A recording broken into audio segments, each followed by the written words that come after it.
የዚች ማላና የተባለች መንደር ነዋሪዎች ሕይወትና ባህል ዓለም ላይ ስለመኖሩ ያጠራጥራል። በመንደሯ እንግዳ ማደር አይችልም። የቤታቸውን ግድግዳ በእጁ የነካ ቱሪስት ከፍተኛ ቅጣት ይጠብቀዋል። ይህ ብቻ ሳይሆን በግብይት ወቅት ከውጭ ሰው ጋር ገንዘብም ሆነ ዕቃን በእጅ መቀባበል ስለሚያረክሳቸው አይሞክሩትም። እኛ ንጹሕ የአርያን ዘር ፈረንጆች ነንም ብለው ያምናሉ። በዚች መንደር ውስጥ የሀገራቸው መንግሥት የሕግ አካላትም ሆኑ ባለሥልጣናት ጣልቃ መግባት አይችሉም። ራሳቸውን በራሳቸው ሕግ ያስተዳድራሉ። ጋብቻቸውም የትም የሌለ ነው። የማላና መንደር ነዋሪዎች ሌሎችም እጅን ባፍ የሚያስጭኑ ጉዳዮቻቸውንና ሕይወታቸውን በማሳያችን እናሳያችኋለን። አብራችሁን ቆዩ።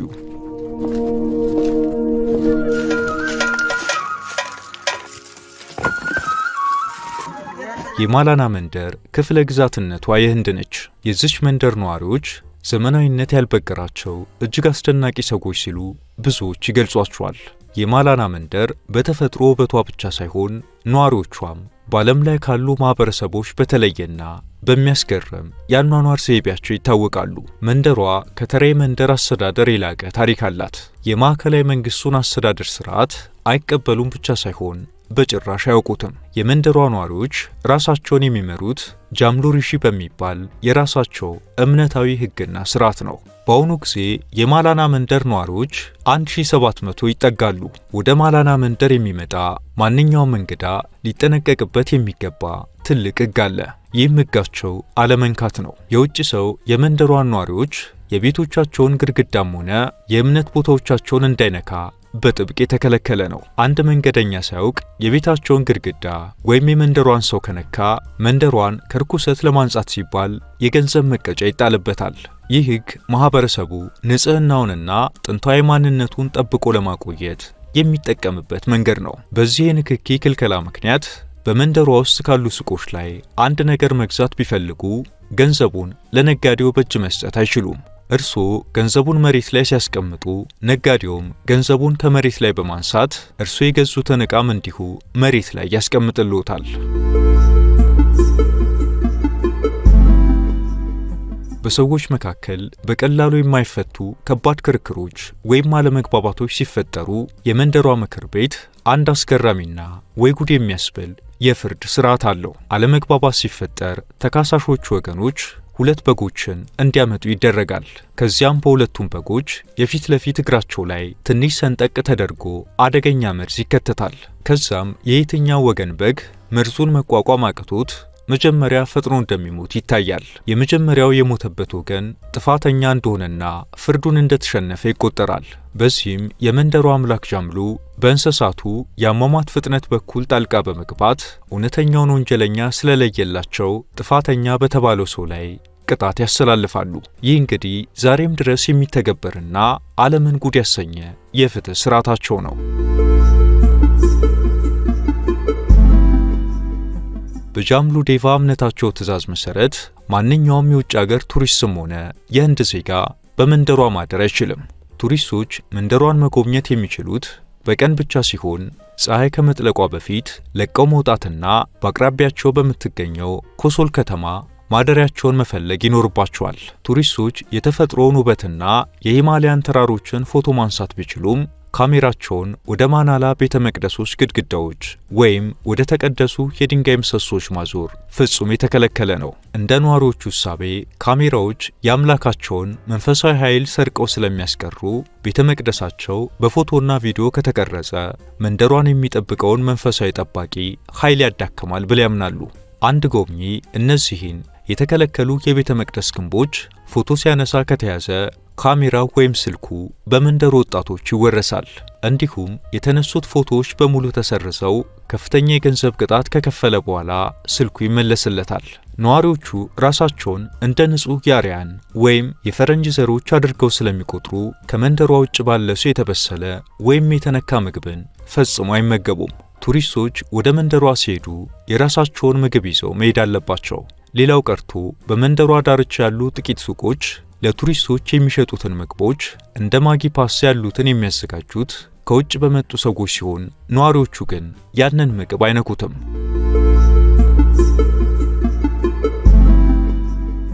የማላና መንደር የራሷ ጠንካራ የውስጥ ሕግ ስርዓት ስላላት የማዕከላዊ መንግስትን ጣልቃ ገብነት ፈጽሞ አትቀበልም። በመንደሯ ውስጥ ማንኛውም ወንጀል ቢፈጸም ወይም ጸብ ቢፈጠር ነዋሪዎቹ ወደ ህንድ ፖሊስ አይሄዱም።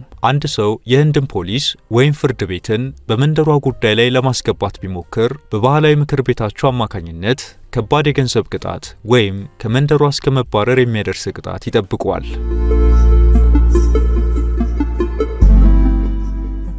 ዓለምን ሁሉ በአስደናቂ ባህሎቿ በጉጉት በምታስደምመው በማላና መንደር የጋብቻ ስርዓታቸው ከሌላው የህንድ ክፍል ፍጹም የተለየ ነው። ወጣቶች የህይወት አጋራቸውን የሚመርጡበት መንገድ ፋግሌ የተባለና በየዓመቱ በየካቲት ወር የሚከበር አስደናቂ ባህላዊ በዓል አላቸው። በዚህ በዓል ላይ ወጣቶችና ልጃገረዶች ልዩ በሆኑ አለባበሶች በጋራ ይጨፍራሉ። ይህ በዓል ወጣቶች ለሚወዱት ሰው በነፃነት ስሜታቸውን የሚያሳዩበት፣ የፍቅር ጥያቄ የሚያቀርቡበትና የወደፊት የትዳር አጋራቸውን የሚመርጡበት በባህል የተፈቀደ የፍቅር መድረክ ነው።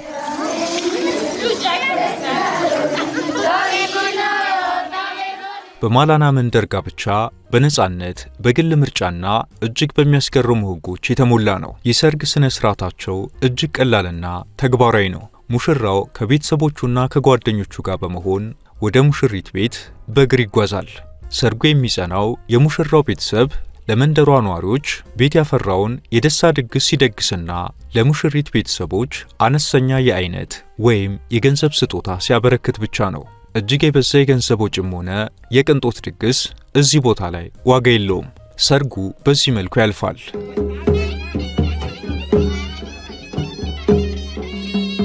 ሆኖም አንድ ባልና ሚስት አብረው መኖር እንዳልቻሉና እንደማይስማሙ ከተረዱ ያለምንም ማህበራዊ ጫናና ሐሜት ወይም ምን ይሉናል ሳይሉ ወዲያውኑ መፋታት ይችላሉ። በመንደሯ ውስጥ ፍቺ እንደ ውድቀት አይቆጠርም። ይልቁንም አዲስ የተሻለ ህይወት ለመጀመር እንደሚደረግ ውሳኔን የሚታየው። ምንም እንኳን በመንደሯ ፍቺ በጣም ቀላል ቢሆንም የሴቶች መብት እንዳይጣስ የተዘረጋ አስደናቂ የህግ ስርዓት አላቸው። አንድ ወንድ ሚስቱን መፍታት ከፈለገ ወይም አንዲት ሴት ባሏን ትታ ወደ ሌላ ወንድ ለመሄድ ከወሰነች ቾሬ የተባለ ጥብቅ የገንዘብ ቅጣት ይጣላል። ጥፋተኛው ወይም ሴቷን የወሰደው አዲስ ወንድ ለቀደመው ባል ከፍተኛ የገንዘብ ካሳ መክፈል አለበት። ባሏ ትቷት ሄደችውም ሴቷ ከሆነች እንዲሁ ከባሏ ከፍተኛ ገንዘብ ካሳ ታገኛለች። ይህ ስርዓት ሴቶች ከፍች በኋላ በገንዘብ ረገድ እንዳይቸገሩና እንዳይበደሉ ትልቁ ዋስትና ሆኗቸዋል። የማላና መንደር ትዳር ትልቁና የማይጣሰው ህግ ከመንደሯ ውጪ ካለ ሰው ጋር ፍቅር መጀመር ወይም መጋባት ነው። የመንደሯ ነዋሪዎች ንጹህ የታላቁ እስክንድር ወታደሮች ዘሮች ነን ብለው ስለሚያምኑና ሚስጥራዊውን የካናሽ ቋንቋቸውን ለመጠበቅ ሲሉ ከመንደሯ ውጪ ጋብቻን ፈጽሞ አይፈቅዱም። አንድ የማላና ተወላጅ ይህንን ህግ ጥሶ ከውጪ ሰው ጋር ቢጋባ የመጨረሻው ከባድ ቅጣት ይጠብቀዋል። መጀመሪያ የአባቶቹን ርስት ይነጠቃል። ቀጥሎም ከመንደሯ ለዘላለም ይባረራል።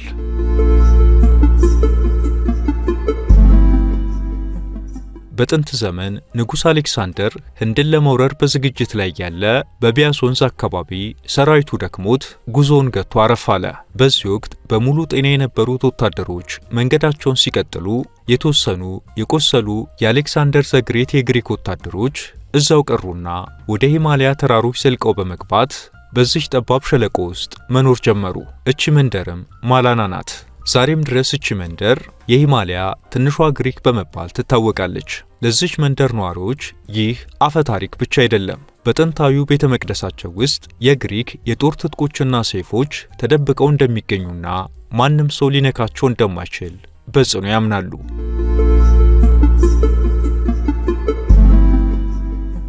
መንደሯ ከባህር ጠለል በላይ 2600 ሜትር ከፍታ ላይ ስለምትገኝ እንደ ስንዴና ሩዝን ጨምሮ የተለመዱት ሰብሎች ሊበቅሉ ስላልቻሉ በእርሻዎቻቸው ላይ የገብስና የአጃ ጥራጥሬዎችን ብቻ ያመርታሉ። እነዚህን እህሎች በመፍጨት ከባድና ጥቅጥቅ ያሉ ባህላዊ ቂጣዎችን ይጋግሩባቸዋል። ከቅርብ ዘመናት ወዲህ ደግሞ ድንች በእርከን እርሻዎቻቸው ላይ እጅግ በጣም በጥሩ ሁኔታ መብቀል በመቻሉ የማላና ነዋሪዎች ዕለታዊ ምግብ ሆኗል። በማላና ውስጥ የስጋ ምግብ ሁሌ የሚገኝ አይደለም። ነዋሪዎቹ ስጋ የሚመገቡት በበዓላትና በሰርግ ወይም በጣም ከባድ በሆኑ የክረምት ወራቶች ብቻ ነው። እዚህ ቦታ ላይ በግ ወይም ፍየል በቀላሉ አይታረድም። እንስሳቱ ለበዓል ወይም ለሰርግ ሊታረዱ ሲሉ ግን መጀመሪያ በቤተ መቅደስ ይባረካሉ። ከዛ በኋላ ደግሞ ስጋው በመንደሯ ላሉት የጎሳ አባላት በሙሉ እኩል ይከፋፈላል። የበጋው ወቅት በጣም አጭር በመሆኑ የማላና ሴቶች በበጋው ወቅት በተራራ ላይ የሚበቅሉ የዱር አትክልቶችን፣ ስሮችንና የጎመን ዝርያዎችን ይሰበስባሉ። እነዚህን እጽዋት በፀሐይ አድርቀው በንጹህ የእንጨት ሳጥኖች ውስጥ ያከማቿቸዋል። ይህ ዝግጅት መንደሯ በከባድ በረዶ ምክንያት ከዓለም ሙሉ በሙሉ በምትቋረጥበት የክረምት ወራት ነዋሪዎቹ በቂ ምግብ ግብዓት እንዲያገኙ ይረዳቸዋል። በተጨማሪም ከፍየልና በግ ወተት የሚዘጋጀው ቅቤና ከተራራው የሚሰበሰበው የዱር ማር ሰውነታቸውን ከዜሮ በታች በሚወርድ ቅዝቃዜ ውስጥ እንዲያሞቅላቸው በከፍተኛ መጠን ይመገቡታል።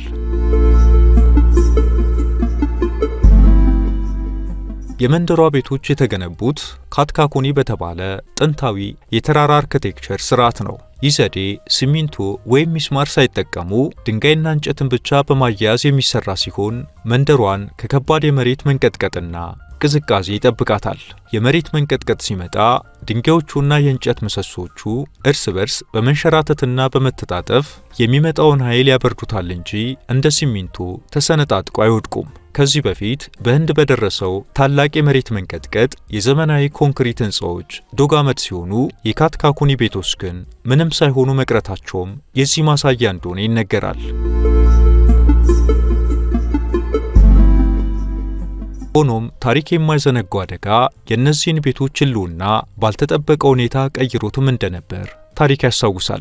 በመንደሯ ውስጥ በደረሰ ከባድ የእሳት አደጋ ከ150 በላይ ቤቶችና ጥንታዊው የጃምሉ ዴቫ ቤተ መቅደስ ወደ አመድነት ተለውጠው ነበር። የካትካኮኒ ቤቶች ዋነኛ ችግር ከእንጨት የሚሰሩ በመሆኑ ለእሳት አደጋ የተጋለጡ ናቸው። ሆኖም ነዋሪዎቹ ከባህላቸው ውጭ በሲሚንቶ መገንባትን ስላልፈለጉ መንደሯን ሙሉ በሙሉ በዚያው ጥንታዊ የእንጨት ግንባታ ጥበብ መልሰው ገንብተዋታል። የካትካኮኒ ቤቶች አወቃቀር ልክ እንደ ማቀዝቀዣ ወይም ማሞቂያ ያገለግላል። ጥቅጥቅ ያሉት የድንጋይና የዝግባ እንጨት ግድግዳዎች በብርድ ጊዜ ውጫዊውን ቅዝቃዜ ወደ ውስጥ እንዳይገባ ይከላከላሉ። በበጋ ወቅት ደግሞ የውስጡን ክፍል ቀዝቃዛ ያደርጉታል።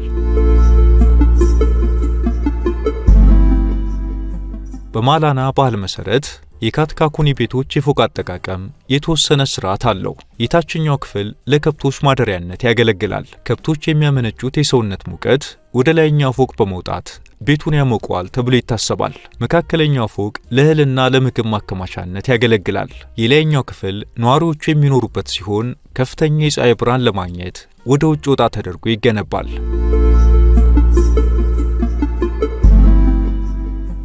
በሌላኛው የታሪክ ገጽ ሰፍሮ እንደሚገኘው በ16ኛው ክፍለ ዘመን ታዋቂው የሙጋል ግዛት ንጉሠ ነገሥት አክባር በከባድ በሽታ ተመቶ ነበር። የጃምሉ ዴፍታ እምነት ቄሶች ባደረጉ ጸሎት ንጉሡ ሙሉ በሙሉ ከበሽታው ተፈወሰ። ንጉሥ አክባርም በምስጋና መግለጫነት የማላና መንደር ለዘላለም ምንም አይነት ግብር እንዳትከፍልና ራሷን ችላ እንድትኖር ነጻነት ሰጣት። ይህ ታሪክ ክስተት መንደሯ እስከ ዛሬም ድረስ ራሷን ችላ እንድትቆም ትልቅ መሰረት ሆኗታል። የማላና መንደር ነዋሪዎች በዙሪያቸው ካሉ ማህበረሰቦች ጋር እያራራቃቸውና እየለያቸው ያለው ዋናው ነገር ከእምነታቸው ባሻገር ነዋሪዎቹ ራሳቸውን የታላቁ አሌክሳንደር ወታደሮች ዝርያዎች አድርገው ማመናቸው ነው። በሌላ አገላለጽ እኛ ፈረንጆች ነን ማለታቸው ነው። በማላና መንደር ውስጥ ከሚታዩት እጅግ አስገራሚ ተፈጥሯዊ ክስተቶች አንዱ በመንደሯ ውስጥ አንድም ቁራ ለመገኘቱ ነው። በፓራቫቲ ሸለቆ ውስጥ ያሉ ሌሎች ቦታዎች በሙሉ በሂማሊያ ቁራዎች የተሞሉ ቢሆኑም ወደ ማላና መንደር ግን ፈጽሞ ቁራዎች አይጠጉም። በአካባቢው አፈ ታሪክ መሰረት የመንደሯ አምላክ ጃምሉ ዲቫ ቁራዎች ቆሻሻን ያመጣሉ በሚል ከብዙ መቶ ዓመታት በፊት ወደ መንደሯ እንዳይመጡ አግዷቸዋል ብለው ይናገራሉ። የሚገርመው ነገር በዘመናዊ መልክ የሚጓዙ ተጓዦችና የወፍ አጥኚዎች እንኳን የመንደሯን ድንበር በተሻገሩበት ቅጽበት ቁራዎች ከሰማይ ላይ ፍጹም እንደሚሰወሩ አረጋግጠዋል።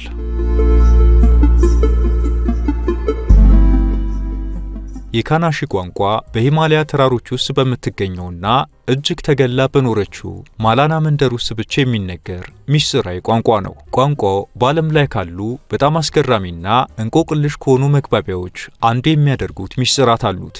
ማላናን የከበቧት የሂማሊያ መንደሮች በሙሉ የሚናገሩት ኢንዶ-አርያን የተባሉ የህንድ ቋንቋዎችን ነው። የካናሺ ቋንቋ ግን ከነሱ ፈጽሞ የተለየና የሲኖ-ቲቤታን የቋንቋ ዝርያ አባል ነው። ይህ ማለት በአካባቢው ያሉ ጎረቤቶቻቸው አንዱንም ቃል ሊረዱት አይችሉም። የአካባቢው ነዋሪዎች ቋንቋውን ዳኖ ወይም የመንፈሱ ቋንቋ ብለው ይጠሩታል። በአገሬው ሰው በሚነገረው መሰረት በጥንት ዘመን በመንደሯ ውስጥ ሌሎች ጥሩ የሚባሉ ቋንቋዎች ይነገሩ ነበር። በኋላ ግን ሁሉም ቋንቋዎች ጠፍተው ይህ መንፈሳዊና ምስጢራዊ የተባለው ቋንቋ ብቻ ሊተርፍ ችሏል።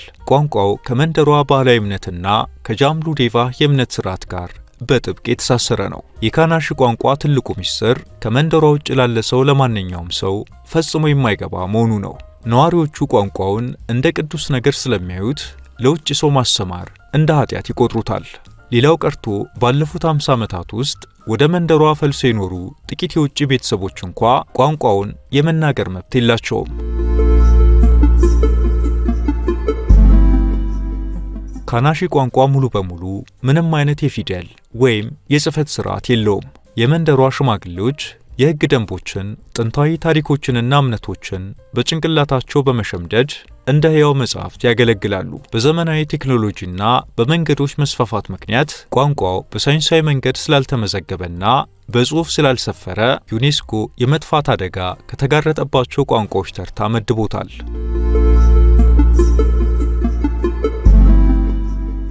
በሂማቻል ፕራዴሽ ተራሮች በስተጀርባ የተሸሸገችው ጥንታዊቷ ማላና መንደር ከተፈጥሮ ውበቷ ባለፈ እጅግ አስገራሚ የሆነው የራሷ የሆነ የፖለቲካና ማህበራዊ ስርዓት ያላት ስፍራ መሆኗ ነው። በመንደሯ የሰፈነውን ፍትሐዊነት በመመልከት በአንትሮፖሎጂስቶችና ተመራማሪዎች ዘንድ በዓለማችን ላይ አሁንም ድረስ በሕይወት ያለ ጥንታዊ ዲሞክራሲ መገኛ ቦታ ተብላ ትታወቃለች።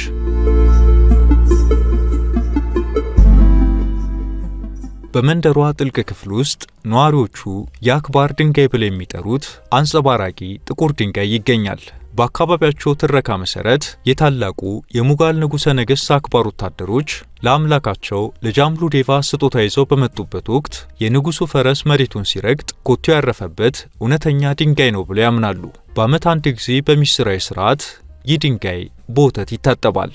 እንዲሁም በውድ የሐር ጨርቆች ይሸፈናል። እስካሁን ድረስ ምንም አይነት የውጭ ሰው ይህንን ድንጋይ እንዲነካ ወይም ፎቶ እንዲያነሳ ፍቃድ ተሰጥቶት አያውቅም። የማላና መንደር ከተፈጥሮ ያገኘችው ትልቁ ስጦታና በዓለም አቀፍ ደረጃ በስሟ እንድትታወቅ ያደረጋት ዋናው ነገር ማላና ክሬም የተባለው የእጽዋት ውጤት ነው። ይህ ምርት ለመንደሯ ነዋሪዎች የገቢ ምንጭ ቢሆንም በተመሳሳይ ጊዜ የመንደሯን መገለልና ሕልውናዋን የፈተነ ጉዳይ ሆኖ ቆይቷል። ይህ እጽዋት ካናቢስ ነው። የማላና አፈርና አየር ንብረት ተስማምቶት የሚበቅል እጽዋት ቢኖር ካናቢስ ሲሆን ካናቢስ ሱስ አስያዥና የአእምሮን ጤና የሚጎዳ እጽዋት ቢሆንም ለማላና መንደር ነዋሪዎች ትልቁ የገቢ ምንጫቸው ነው። ይህ እጽዋታቸው ከዚህ ጠባብ መንደር ተነስቶ በአውሮፓ በተለይም በሆላንዱ አምስተርዳም እጅግ ተወዳጅና ተፈላጊ ነው። የህንድ መንግስት ሕግ ካናቢስን ማምረትም ሆነ መጠቀም ከፍተኛ ቅጣት እንደሚያስከትል በመደንገጉ አንዳንድ አካባቢዎች ላይ ሲያመርቱ ያገኛቸውን ሰዎች ለፍርድ ከማቅረቡም ባለፈ እጽዋቱ እንዲወድምና እንዲጠፋ አድርጓል። በማናላ መንደር ግን የህንድ መንግስት ይህንን ማድረግ አልቻለም። ምክንያቱ ደግሞ የማናላ ነዋሪዎች እጽዋቱን ፈጣሪያችን የገቢ ምንጭ አድርገን እንድንኖርበት የሰጠን መንፈሳዊ ተክላችን ነው ብለው በማመናቸው ነው። ይህ ተክል ባይኖር በገብስ በድንችና አጃ ምርት ብቻ ሕይወትን መግፋት እንደማይችሉ ይገልጻሉ።